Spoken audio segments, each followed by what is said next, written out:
TV নিউজে আপনাদের সকলকে স্বাগত। প্রথমেই চোখ রাখবো নিউজ হেডলাইন্সে। এবার আসছে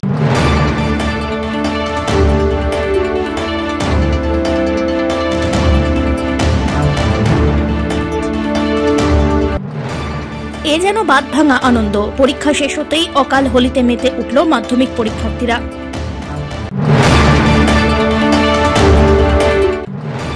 দুর্নীতি মামলায় জামিন নাকচ জয়কা ডেভেলপমেন্ট অথরিটির ইঞ্জিনিয়ারের।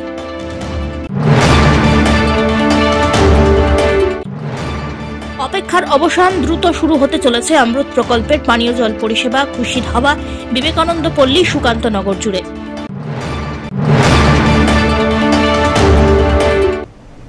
এবার আসছে বিস্তারিত সংবাদে। এ যেন বাঁধ ভাঙা আনন্দ। বৃহস্পতিবার মাধ্যমিক পরীক্ষা শেষ হতেই পরীক্ষার্থীদের অকাল হোলিতে মেতে উঠতে দেখা গেল। একে অপরকে রাঙিয়ে দিয়ে যেন বসন্ত উৎসবের সূচনা করল ছাত্রীরা। এদিনের এই চিত্র জলপাইগুড়ি রাষ্ট্রীয় বালিকা বিদ্যালয়ের সামনে। পরীক্ষা কেন্দ্র থেকে বেরিয়ে পরীক্ষার্থীরা যেমন রং খেলার মধ্যে দিয়ে আনন্দ করেন, তেমনি অনেকেই সেলফি তোলেন। শুধুমাত্র ঐচ্ছিক বিষয়ের পরীক্ষা বাকি থাকলেও এদিন ভৌতবিজ্ঞান পরীক্ষার মাধ্যমে শেষ হলো এবারের মাধ্যমিকের মূল পরীক্ষা। পরীক্ষা কেন্দ্র থেকে বের হয়ে তারা জানিয়েছে পরীক্ষা অত্যন্ত ভালো হয়েছে। যেভাবে পরীক্ষার প্রস্তুতি নেওয়া হয়েছিল তেমনই প্রশ্নপত্র হয়েছে। পরীক্ষা দিতে কোনো অসুবিধা হয়নি। অনেকেই জানায় 90% নম্বর পাওয়া যাবে। যেহেতু সামনেই বসন্ত উৎসব, তার আগে এদিন মাধ্যমিক পরীক্ষার শেষে একে অপরকে রাঙিয়ে দিয়ে বসন্ত উৎসবের সূচনা করল পরীক্ষার্থীরা। উল্লেখ্য, এবছর মাধ্যমিক পরীক্ষা শুরু হয়েছে গত 10ই ফেব্রুয়ারি।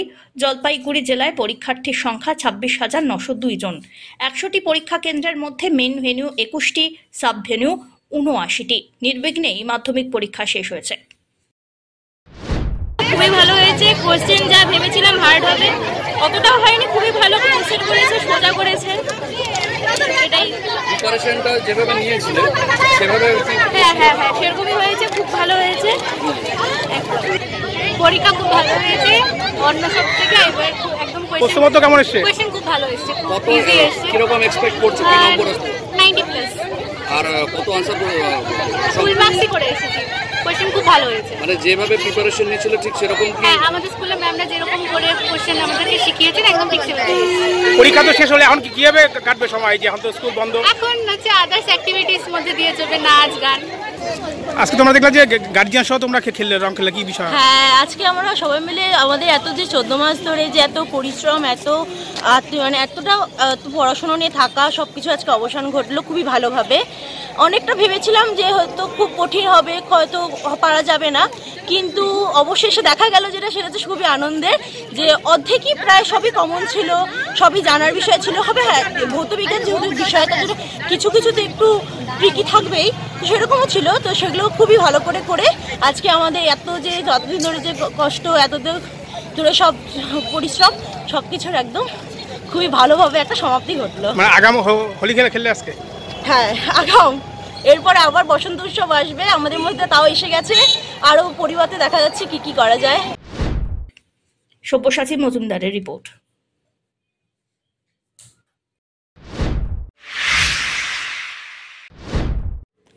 শেষ হলো এবারের মাধ্যমিক পরীক্ষা, কিন্তু হাসপাতালে বসেই পরীক্ষা দিতে হলো স্মৃতিকে। রাজগঞ্জ ব্লকের আমবাড়ি ফালাকাটা চিন্তামোহন উচ্চ বিদ্যালয়ে মাধ্যমিকের ছাত্রী স্মৃতি শর্মা বুধবার পরীক্ষার আগে থেকেই পেটের ব্যথায় ভুগছিল। পেটের ব্যথা নিয়ে শাহডিঙ্গি পিকে রায় উচ্চ বিদ্যালয়ে পরীক্ষায় বসেছিল, কিন্তু পরীক্ষা দেওয়ার পর থেকেই অসম্ভব পেটের ব্যথায় যন্ত্রণা থাকার কারণে রাজগঞ্জ গ্রামীণ হাসপাতালে ভর্তি করতে হয় স্মৃতিকে। বৃহস্পতিবার শেষ পরীক্ষা হাসপাতালে বসেই দিতে হবে। সকাল থেকে পরীক্ষার প্রস্তুতি শুরু করে দেয় স্কুল এবং হাসপাতাল কর্তৃপক্ষ। কড়া পুলিশের নজরদারিতে পরীক্ষা দিতে দেখা গেল স্মৃতিকে। হাসপাতালের বেডে বসেই পরীক্ষা দিল স্মৃতি। তার মা জানিয়েছেন মেয়ের পেটের ব্যথা হচ্ছিল। বিকেলের পরে রাজগঞ্জ গ্রামীণ হাসপাতালে ভর্তি করানো হয়, আর সেখানেই বৃহস্পতিবার সকালে পরীক্ষা দেয় স্মৃতি। কালকে 4টা থেকে, ভোরের 4টা থেকে ভীষণ পেট ব্যথা। আচ্ছা, কার? তো আমার মেয়ের। আচ্ছা, তারপরে আর কি ব্যথার ট্যাবলেট খাওয়ানো হলো, তাও কমছে না। তারপর কি করবো, পরীক্ষা তো বন্ধ করা যাবে না। তারপর নিয়ে আসা হলো স্কুলে, শাহডিঙ্গি স্কুলে।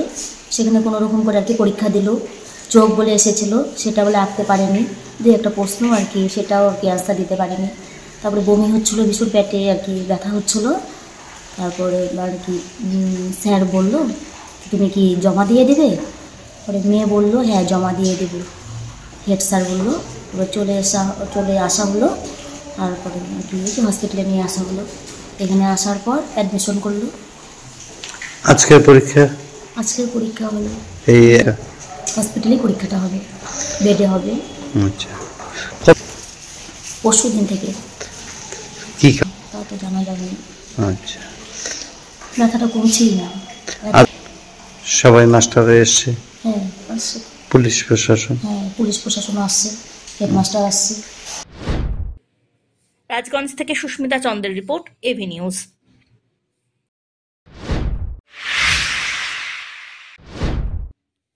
উপযুক্ত টেন্ডার প্রক্রিয়া ছাড়া নিজের স্ত্রীকে কাজের বরাত দেওয়ার অভিযোগ ছিল Jaigaon development authority engineer Parthasarathi দাসের বিরুদ্ধে। একই সঙ্গে সংস্থার 28টি গুরুত্বপূর্ণ ফাইল গায়েব করে দেওয়ার অভিযোগও ওঠে তার বিরুদ্ধে। এই মামলায় বৃহস্পতিবার জলপাইগুড়ির সার্কিট বেঞ্চের বিচারপতি তপব্রত চক্রবর্তী এবং বিচারপতি প্রসেনজিৎ বিশ্বাসের ডিভিশন বেঞ্চ অভিযুক্তের জামিনের আবেদন নাকচ করে। একই সঙ্গে তাকে গ্রেপ্তারের নির্দেশ দেন জয়গাঁ থানার পুলিশকে। জানা গিয়েছে 2024 সালে টেন্ডার প্রক্রিয়া ছাড়াই একটি সংস্থাকে কোটি কোটি টাকার কাজ পাইয়ে দেওয়ার অভিযোগ সামনে আসে। এরপর বিষয়টি জেলা শাসকের নজরে আনেন জয়গাঁ ডেভেলপমেন্ট অথরিটির চেয়ারম্যান গঙ্গা প্রসাদ শর্মা। লিখিত অভিযোগের ভিত্তিতে পুলিশ তদন্ত শুরু করে। অভিযোগ 2021-22, 2022-23 অর্থবর্ষে 28টি কাজের জন্য কোটি কোটি টাকা কাজের বরাত দেওয়া হয়েছে এক নির্দিষ্ট সংস্থাকে।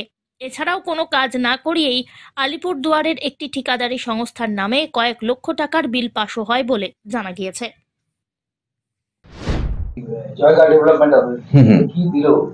ওটা আজকে জাস্টিস তপব্রত চক্রবর্তী এবং জাস্টিস প্রসেনজিৎ বিশ্বাসের ডিভিশন বেঞ্চে ওটার হিয়ারিং ছিল। 3 দিন ধরে হিয়ারিং চলছিল, আজকে ফাইনাল কনক্লুশন হলো। ওটা যেটা অ্যান্টিসিপেটরি বেল ওটা প্রেয়ার করেছিল অ্যাসিস্ট্যান্ট ইঞ্জিনিয়ার জয়গাঁ ডেভেলপমেন্ট অথরিটির পার্থসারথী দাস, তা ওটা রিজেক্ট হয়েছে। কমপ্লেন ওটা অভিযোগ ছিল, ওটা 6/9/2024 একটা কমপ্লেন ছিল। জয়গাঁ ডেভেলপমেন্ট অথরিটির চেয়ারম্যান গঙ্গা প্রসাদ শর্মা উনি একটা কমপ্লেন করেছিলেন বিফোর আলিপুরদুয়ার ডিএম। তো তার এগেনস্টে ইনিশিয়েশনস হয় এবং তারপর কিছু ডিসক্রিপেন্সিস আসে এবং আলটিমেটলি 28 ফাইলস মিসিং। তো সেই ব্যাপারে ইন্টারভেন করে এবং সেই ব্যাপারে আউট অফ দ্যাট পরবর্তীকালে কমপ্লেন লজ হয়। সেটা হচ্ছে গিয়ে 5/12/2024 এবং পুলিশ ইনিশিয়েশনস নেয় এবং অলরেডি এটা কারাপশন ডিপার্টমেন্ট এটাকে টেক ওভার করেছিল। তো ইনভেস্টিগেশন এখন চলছে, আমরা কোর্টকে স্যাটিসফাই করেছি ইনভেস্টিগেশনের যা পার্ট আছে সেগুলোতে, এবং ওনার হাই ইনভলভমেন্ট পাওয়া গেছে। তো এই জন্য সবকিছু দেখে কোর্ট আজকে ওটাকে রিজেক্ট করেছে।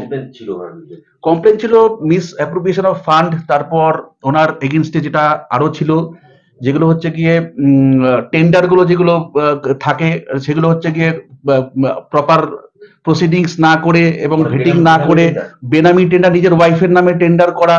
প্রায় আমার কেস হিস্ট্রি থেকে আমি দেখতে পাচ্ছি প্রায় 5 lakh something mosquito net purchase, ওটা নিজের ওয়াইফকে উনি ইয়ে করেছেন।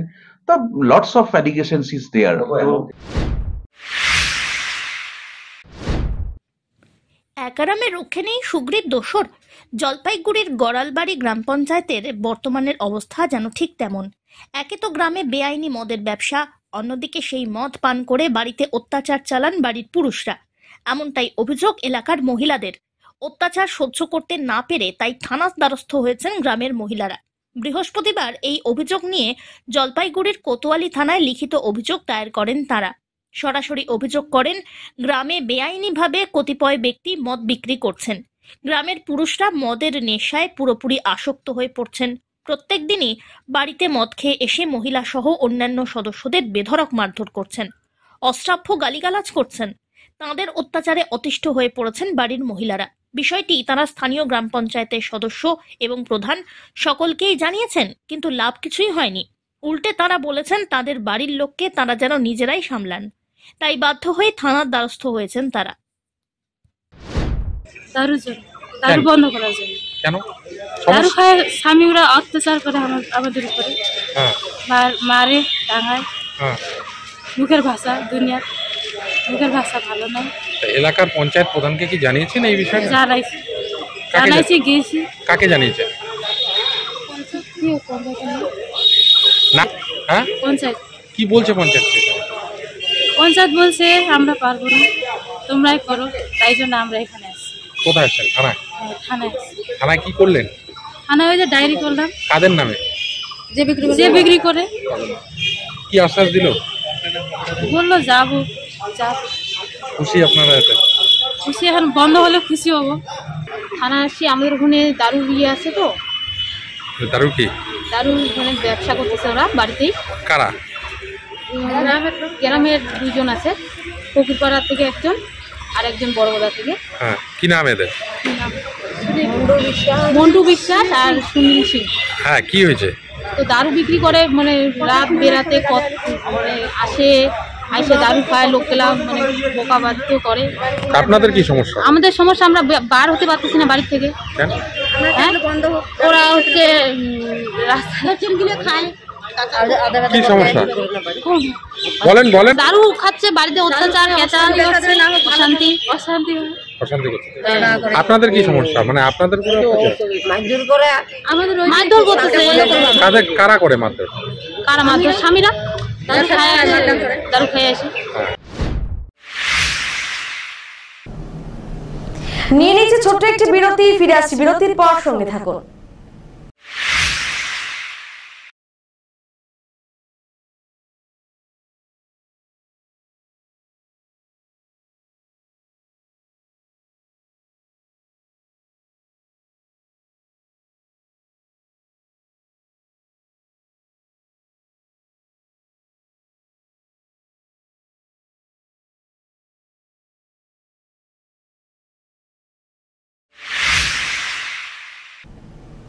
ফিরে এলাম বিরতির পর। জলপাইগুড়ি সদর ব্লকের বিবেকানন্দ পল্লী ও সুকান্তনগরের বাসিন্দারা অমৃত প্রকল্পের পানীয় জল পেতে চলেছেন। ইতিমধ্যেই এই নিয়ে রাজ্যের পুর ও নগর উন্নয়ন দপ্তর থেকে সবুজ সংকেত মিলেছে বলে জানা গিয়েছে। বিবেকানন্দ পল্লী ও সুকান্তনগর এলাকার পানীয় জলের সমস্যা দীর্ঘদিনের। জলপাইগুড়ি শহরে বিশুদ্ধ পানীয় জল সরবরাহের জন্য তিস্তা নদীর বুকে অমৃত প্রকল্পের প্ল্যান্ট বসানো হয়েছে। পাশাপাশি প্রকল্পের জল পরিশোধন কেন্দ্রটি তৈরি করা হয়েছে সুকান্তনগরে। এই 2 এলাকা যাতে অমৃত প্রকল্পের বিশুদ্ধ পানীয় জল থেকে বঞ্চিত না হয়, তার জন্য দাবি জানিয়েছেন বাসিন্দারা। তাদের দাবিকে মান্যতা দিয়ে এবারে ওই 2 এলাকায় জল পৌঁছে দেবে জলপাইগুড়ি পুরসভা। এই বাড়তি কাজের জন্য রাজ্যের পুর ও নগর উন্নয়ন দপ্তর থেকে অনুমোদন মিলেছে বলে পুরসভা সূত্রে খবর। আগামী 30 এপ্রিল থেকেই পরীক্ষামূলকভাবে অমৃত প্রকল্প চালু হওয়ার কথা রয়েছে। এ বিষয়ে ভাইস চেয়ারম্যান কি বললেন, শুনে নিন।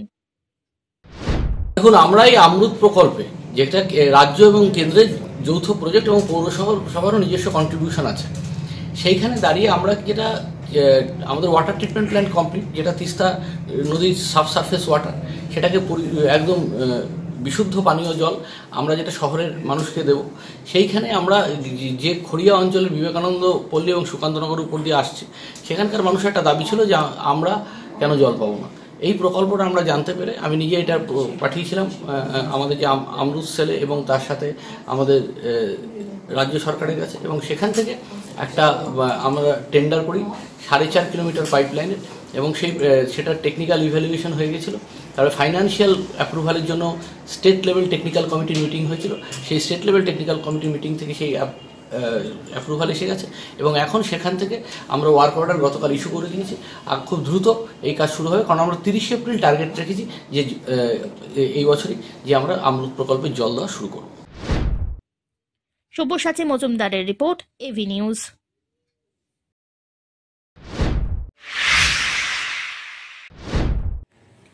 হুইল চেয়ার এবং রোলেটার প্রদান করা হলো লায়ন্স ক্লাব অব জলপাইগুড়ি জেনেসিসের পক্ষ থেকে। এদিন লায়ন্স ক্লাব অব জলপাইগুড়ি জেনেসিসের উদ্যোগে 5টি হুইল চেয়ার এবং 2টি রোলেটার প্রদান করা হয় জলপাইগুড়ি ওয়েলফেয়ার পরিচালিত বিশেষ চাহিদা সম্পন্ন বিদ্যালয়ে centre for special education for the disabled children বিদ্যালয়ের শিশুদের জন্য। বৃহস্পতিবার এক বিশেষ কর্মসূচির মধ্যে দিয়ে জলপাইগুড়ি ওয়েলফেয়ার অর্গানাইজেশন কর্তৃপক্ষের হাতে 5টি হুইল চেয়ার এবং 2টি রোলেটার প্রদান করেন উদ্যোক্তারা। আগামী দিনেও এই ধরনের কর্মসূচি অব্যাহত থাকবে বলে জানিয়েছেন লায়ন্স ক্লাব অব জলপাইগুড়ি জেনেসিসের সভাপতি Binit Khariya. Lions Club of Jalpaiguri জেনেসিসের পক্ষ থেকে আজকে আমরা জানতে পারলাম যে এখানে সেন্টার ফর স্পেশাল ডিসেবল চিলড্রেনদের স্কুলে এদের মাধ্যমে 5টি হুইল চেয়ার এবং 2টি রোলেটার ছোটো বাচ্চাদের মানে যারা হ্যান্ডিক্যাপ বাচ্চাদের দরকার আছে, তো আমরা আজকে আমাদের ক্লাব থেকে এদেরকে 5টি হুইল চেয়ার এবং 2টি রোলেটার আমাদের দিয়েছি। কিছু বলবেন যদি? না, আমরা এদের সাথে এর আগেও যুক্ত হয়েছি।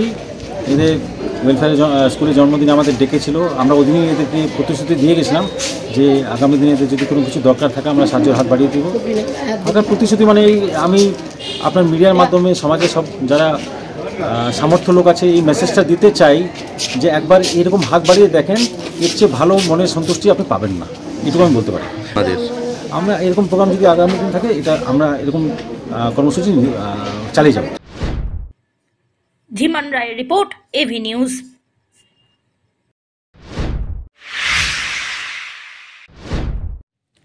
উত্তরবঙ্গের জলপাইগুড়িবাসীদের জন্য সুখবর। আপনি কি আপনার নিজের ভিতরে লুকিয়ে থাকা প্রতিভাকে সমাজের কাছে ফুটিয়ে তুলতে চান? আপনার স্বপ্নকে সত্যি করার দিশা দেখাতে আপনার শহরে চলে এসেছে নয়া দিশা একাডেমি। এখানে অভিজ্ঞ ও নামী শিক্ষক মণ্ডলীর দ্বারা বিভিন্ন ধরনের প্রশিক্ষণ দেওয়া হয়। নাচের মধ্যে যেমন রবীন্দ্র নৃত্য, কত্থক, মণিপুরী, ভারতনাট্যম, ওডিসি, ওয়েস্টার্ন, হিপ হপ। সঙ্গীত শিক্ষার মধ্যে আছে রবীন্দ্রসঙ্গীত, নজরুল গীতি, এছাড়াও আরও ভিন্ন স্বাদের অন্যান্য শিল্প, এমনকি অন্যান্য সৃজনশীলতাপূর্ণ প্রশিক্ষণ যেমন Zumba, yoga, bridal makeup, cake making, রিসিটেশন art. এছাড়াও আছে তাইকোন্ডো, অ্যাবাকাস, অ্যাক্টিং, গ্রুমিং ইত্যাদি। বিভিন্নকে গ্রহণ করে এগিয়ে চলুন এক উজ্জ্বল ভবিষ্যতের দিকে। ভর্তি শুরু হয়ে গিয়েছে ইতিমধ্যেই। প্রথম 50 জনের জন্য থাকছে বিশেষ ছাড়। তাই আর দেরি না করে তাড়াতাড়ি চলে আসুন নিম্নলিখিত ঠিকানায়: নয়া দিশা একাডেমি, শিলপাড়া, জলপাইগুড়ি। আমরা জলপাইগুড়িতে নয়া দিশার তরফ থেকে 27শে সেপ্টেম্বর থেকে পথ চলা শুরু করেছিলাম দিশারি ক্লাবে এক্সিবিশন দিয়ে। তারপরে আমরা blood donation camp, free eye check up, কম্বল বিতরণ, এবং আমরা মিলন সংঘ মাঠে যে তিস্তা করলা উৎসব হয়েছিল সেখানেও আমাদের মেয়েদের বিভিন্ন হাতের কাজের জিনিস নিয়ে আমরা সেখানে অংশগ্রহণ করেছিলাম। এবং আমাদের মাননীয় জেলা শাসক আমাদের সৃষ্টি মেলাতে একটি স্টল দিয়েছিলেন নয়া দিশাকে, সেখানেও আমরা অংশগ্রহণ করেছিলাম। আমাদের মেয়েদের তৈরি বিভিন্ন জিনিস সেখানে আমরা নয়া দিশার তরফ থেকে প্রমোট করেছিলাম।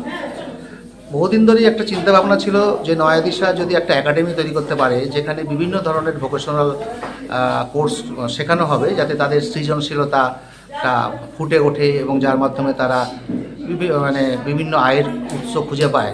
যেহেতু সরকারি চাকরির বিভিন্ন রকমের সুযোগ কম এখন, এবং শহরের যারা নামি দামি শিল্পী রয়েছে বিভিন্ন ক্ষেত্রে তাদেরকেই আমরা আমাদের নয়া দিশা একাডেমিতে সাথে নিয়ে এসেছি।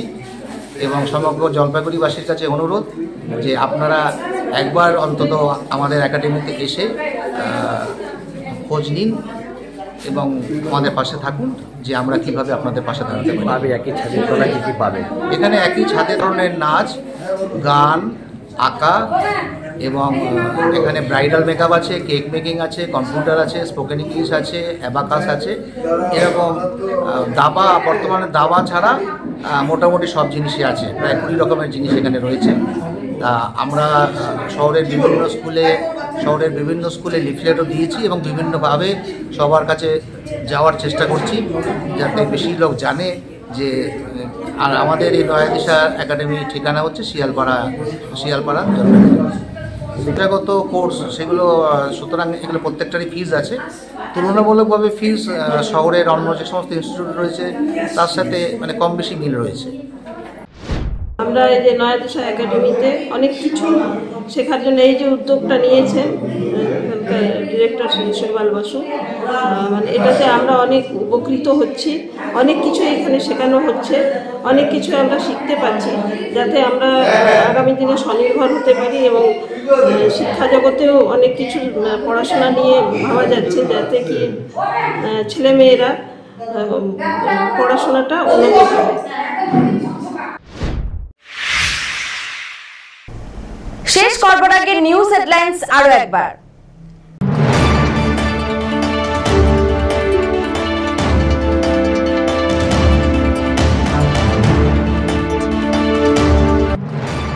এ যেন বাদ ভাঙা আনন্দ, পরীক্ষা শেষ হতেই অকাল হোলিতে মেতে উঠল মাধ্যমিক পরীক্ষার্থীরা।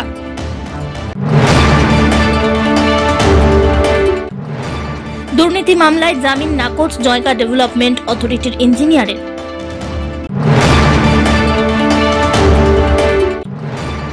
অপেক্ষার অবসান, দ্রুত শুরু হতে চলেছে অমৃত প্রকল্পের পানীয় জল পরিষেবা, খুশির হাওয়া বিবেকানন্দ পল্লী সুকান্ত নগর জুড়ে।